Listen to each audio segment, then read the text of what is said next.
Aruri episode Hyderabad కు చేరింది. ఆయన కాసేపట్లో కేసీఆర్ తో సమావేశం కానున్నారు.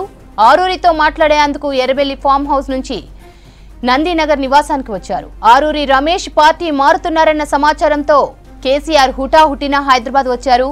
కేసీఆర్ ఇంట్లో హరీష్ రావు ఇద్దరు కీలక నేతలు ఉన్నారు.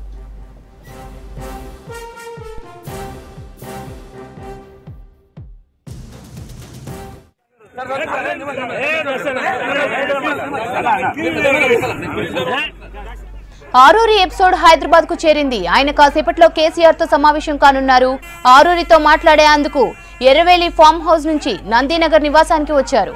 ఆరూరి రమేష్ పార్టీ మారుతున్నారన్న సమాచారంతో కేసీఆర్ హుటాహుటిన హైదరాబాద్ కు వచ్చారు. కేసీఆర్ ఇంట్లో హరీష్ రావు ఇద్దరు కీలక నేతలు ఉన్నారు.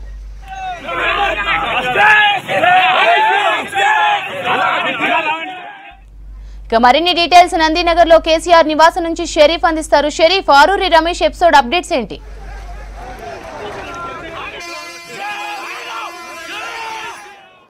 కొద్దిసేపటి క్రితమే పార్టీ అధినేత కేసీఆర్ ఫామ్ హౌస్ నుంచి నందినగర్లోని ఆయన నివాసానికి చేరుకోవడం జరిగింది. ఉదయం నుంచి కూడా మనం చూస్తున్నాం ఆరూరి రమేష్ అదేవిధంగా బీజేపీ శ్రేణుల మధ్య హై డ్రామా క్రియేట్ అవుతుంది. ఉదయం నుంచి కూడా అదే రప్చర్ జరుగుతోంది. ఏం జరగబోతోంది, ఇటు ఇరు పార్టీల్లో ఏం జరగబోతుంది అనేటువంటి చర్చ రాజకీయంగా జరుగుతోంది. దీంట్లో భాగంగానే మరికొద్దిసేపట్లోనే వరంగల్ పార్లమెంట్కి సంబంధించినటువంటి ముఖ్య నేతల సమావేశం ఉంది కాబట్టి దీంట్లో భాగంగానే ఆరూరి రమేష్కి సంబంధించినటువంటి ఈ వివాదం, ఆయన పార్టీ మారతారనేటువంటి చర్చ జరిగింది. ఆ తర్వాత భవన్కి వచ్చిన ఆరూరి రమేష్ 2 రోజుల క్రితం మీడియాతో కూడా మాట్లాడడం జరిగింది. నేను పార్టీ మారననేటువంటి విషయం చెప్పారు. కానీ కట్ చేస్తే వరంగల్ టికెట్ బీజేపీ నుంచి అష్యూరెన్స్ వచ్చేసింది. వరంగల్ బరిలో నుంచి బీజేపీ తరఫు నుంచి ఆరూరి రమేష్ పోటీ చేయనున్నారనేటువంటి చర్చ జరిగింది. దాంట్లో భాగంగానే నిన్న అమిత్ షా పర్యటనలో భాగంగా ఐటీసీ కోహినూర్ హోటల్లో దాదాపు గంట పాటు వెయిట్ చేసినటువంటి ఆరూరి రమేష్ ఆయనతో కలిసినటువంటి ఫొటోస్ని కూడా బీజేపీకి సంబంధించినటువంటి నేతలు, పార్టీ శ్రేణులంతా కూడా బహిర్గతం చేయడం జరిగింది. సో సోషల్ మీడియాలో ఇదంతా కూడా రచ్చ జరుగుతోంది.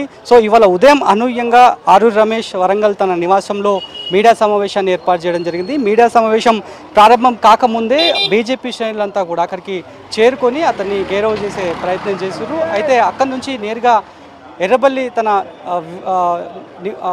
వాహనంలోనే ఎర్రబెల్లితో పాటు మరికొంతమంది బీఆర్ఎస్కి సంబంధించినటువంటి నాయకులు ఉన్నారు. ఆ వాహనంలో వెళ్తున్నటువంటి క్రమంలోనే వరంగల్కి సంబంధించినటువంటి జిల్లా నాయకులు ఆయన కారుకు అడ్డం పెట్టిన తర్వాత అక్కడి పెంబర్తి జనగామ ప్రాంతంలో పెంబర్తి దగ్గర వాళ్ళిద్దరి మధ్య పెనుగులాట జరిగింది. ఆ పెనుగులాటలో ఆరూరి రమేష్కి సంబంధించినటువంటి చొక్కా కూడా చిరిగిపోయినటువంటి దృశ్యాలు మనం చూసినాం. సో ఇదంతా సినేరియోలోనే ప్రస్తుతం కేసీఆర్కి సంబంధించినటువంటి పార్లమెంటరీ ముఖ్య నేతల సమావేశం మాత్రం ప్రాధాన్యత సంతరించుకుందని చెప్పాలి. ఇప్పటికే పార్లమెంటరీ ముఖ్య నేతలకు సంబంధించి కూడా అందరూ ఒక్కరొక్కరుగా కూడా చేరుకుంటున్నారు. అంతకుముందే హరీష్ రావు ఇక్కడికి చేరుకున్నారు. ఇక ప్రధానంగా నల్గొండ పార్లమెంట్కి సంబంధించి కడియం శ్రీహరి కావచ్చు, మధుసూదనాచారి వీళ్ళంతా కూడా ఒకరొకరు చేరుకున్నారు. గండ్ర దంపతులు చేరుకోవడం జరిగింది. ఆ తర్వాత వీళ్ళంతా లోపలికి వెళ్ళిన తర్వాత కొద్దిసేపటి క్రితమే పాజిరెడ్డి గోవర్ధన్ రెడ్డి కూడా చేరుకున్నారు. నిజామాబాద్ ఎంపీ అభ్యర్థిగా ఆయన కంటెస్ట్ చేస్తున్నారు. సో ముఖ్య నేతలందరూ కూడా ప్రస్తుతానికైతే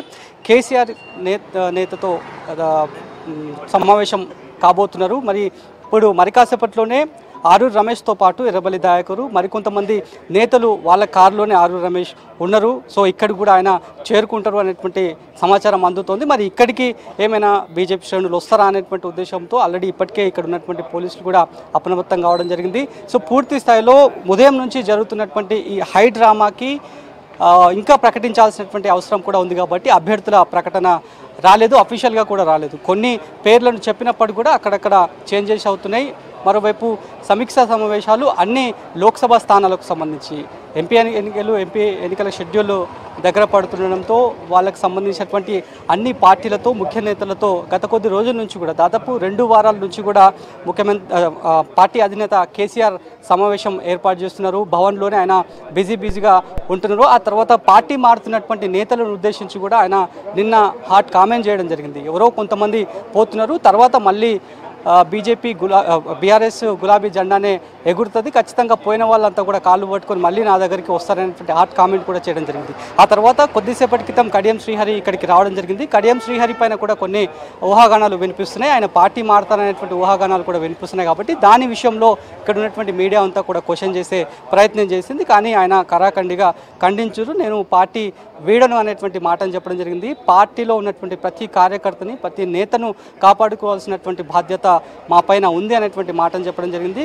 ఏదైనా ఉద్దేశపూర్వకంగానే తనతో పడని వాళ్ళే ఈ రకంగా తప్పుడు ప్రచారాలు చేస్తున్నారు, దీన్ని నేను తీవ్రంగా ఖండిస్తున్నా అన్నటువంటి మాటను చెప్పారు. ఆ తర్వాత ఆయన హితవు కూడా పలకడం జరిగింది. అంటే క్రాస్ చెక్ చేయాలి, లేదా నాకే నేరుగా సంప్రదించాలి, మీరు పార్టీ మారుతున్నారా లేదా అనేటువంటి విషయంపై నాకే సంప్రదింపులు చేయాలనేటువంటి మాటను చెప్పారు. కానీ కొంతమంది జర్నలిస్టులకు ఆయన ఫోన్ కాల్లో కూడా అందుబాటులోకి రాలేదు అనేటువంటి చర్చ కూడా ఉదయం నుంచి కూడా జరుగుతుంది. సో ప్రస్తుతానికైతే ఈ పార్లమెంట్ ఎన్నికలకు సంబంధించి మాత్రం ఒక హీట్ పెరిగిందని చెప్పాలి. ఎందుకంటే ఒక పార్టీ నుంచి మరొక పార్టీలోకి వెళ్తున్నారు. సిట్టింగ్ ఎంపీలు కూడా ఇప్పటికే వెళ్ళడం జరిగింది. మరికొంతమంది మాజీ ఎమ్మెల్యేలు ఇటు కాంగ్రెస్ పార్టీతో టచ్లో ఉన్నటువంటి చర్చ జరుగుతుంది. ఆ తర్వాత బీజేపీ కూడా అదే విషయాలను చెప్తోంది. ఏకంగా పార్టీకి సంబంధించి బీజేపీకి సంబంధించి లక్ష్మణ్ కూడా చెప్పడం జరిగింది. డబుల్ ఇంజన్ సర్కార్ రాబోతున్నటువంటి అన్ని పార్టీలకు సంబంధించి, అంటే ఈ 3 పార్టీలకు సంబంధించి కూడా ఒక పూర్తి స్థాయిలో మేజర్ డెవలప్మెంట్గా చర్చ అయితే జరుగుతుంది. కాబట్టి మరి ఈ పార్లమెంటరీ ప్రధానంగా వరంగల్కి సంబంధించినటువంటి పార్లమెంటరీ ముఖ్య నేతలతో సమావేశం ముగిసిన తర్వాత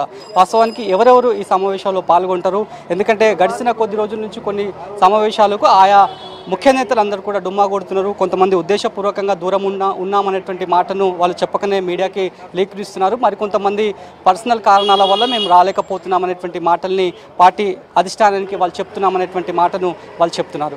ఇక ఈ సమావేశం కంప్లీట్ అయిపోయిన తర్వాత మరి ఆయన ఏం మాట్లాడతారు, ఇప్పటివరకు మాత్రం అఫీషియల్గా కేవలం బీఎస్పీ పొత్తు సందర్భంలోనే కేసీఆర్ మాట్లాడడం జరిగింది మీడియాను ఉద్దేశించి. మరి ఇప్పటివరకు ఆ పేర్లను కూడా అఫీషియల్గా అనౌన్స్ చేయలేదు.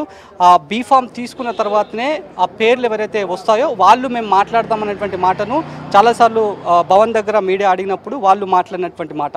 సో ఇదంతా కూడా చూసుకుంటే కనుక ఒక పొలిటికల్ హీట్ అయితే ప్రస్తుతానికైతే ఈ పార్లమెంట్ ఎన్నికలకు సంబంధించి మాత్రం మనకైతే కనిపిస్తోంది. మరి ఒక్కరొక్కరుగా కూడా వస్తున్నారు. ఇప్పుడు ఆరూరి రమేష్కి సంబంధించినటువంటి ఎపిసోడే అత్యంత కీలకంగా మారింది. మరి కాసేపట్లోనే ఆరూరి రమేష్ వచ్చిన తర్వాత సమావేశం షురూ అయ్యే అవకాశాలు అయితే మనకు కనిపిస్తున్నాయి. Right Sharif, thank you.